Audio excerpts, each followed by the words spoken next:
de l'eau de mer purifiée est vendue sous forme buvable pour ses vertus revitalisantes.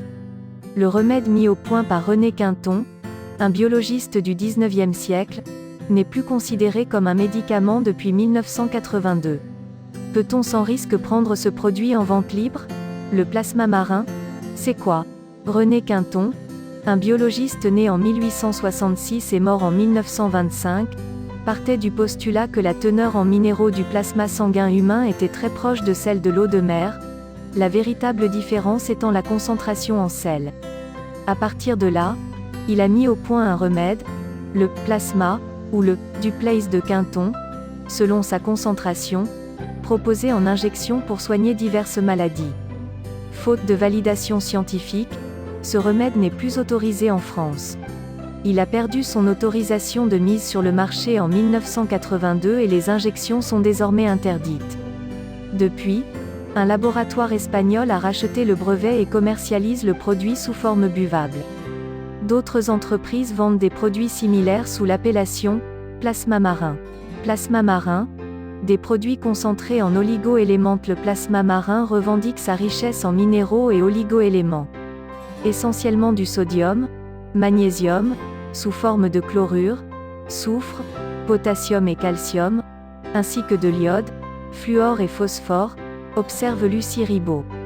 Il est commercialisé sous deux formes. Isotonique, la plus proche du plasma humain selon les principes de René Quinton. Hypertonique, plus concentré. Un plasma marin isotonique s'obtient en diluant un volume de plasma marin hypertonique dans 3 volumes d'une eau peu minéralisée, explique la naturopathe. Prendre du plasma marin comme solution antifatigue? Aucune étude scientifique n'a confirmé les bienfaits du plasma marin comme remède revitalisant. Lucie Ribaud estime que le plasma marin est un complément alimentaire, pas un produit miracle. Néanmoins, si des personnes continuent à l'utiliser, c'est qu'elles en ressentent les bienfaits.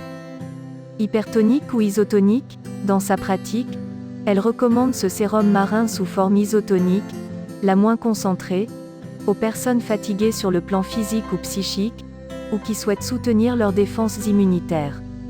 Dans ce cas, elle préconise 2 cures de 3 semaines par an, à réaliser en période de fatigue ou à l'entrée et en sortie d'hiver. Lucie Ribaud réserve la forme hypertonique, beaucoup plus concentrée, aux sportifs en préparation ou en phase de récupération. On peut également en prendre 1 semaine par mois, pour se donner un coup de boost, observe-t-elle. Dans ce cas, la dose est de 10 à 30 ml par jour, le matin ou le midi, mais jamais le soir. L'eau de mer utile pour les sportifs?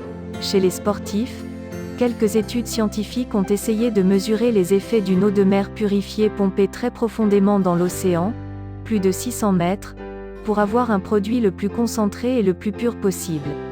Ces études ont porté sur de petits effectifs, pas plus de 10 personnes à la fois. Certaines ont comparé l'eau de mer à une eau minérale et à une boisson énergisante.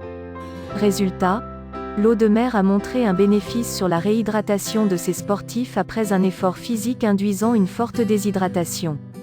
Mais ces études ont une portée trop limitée pour en tirer des conclusions pratiques.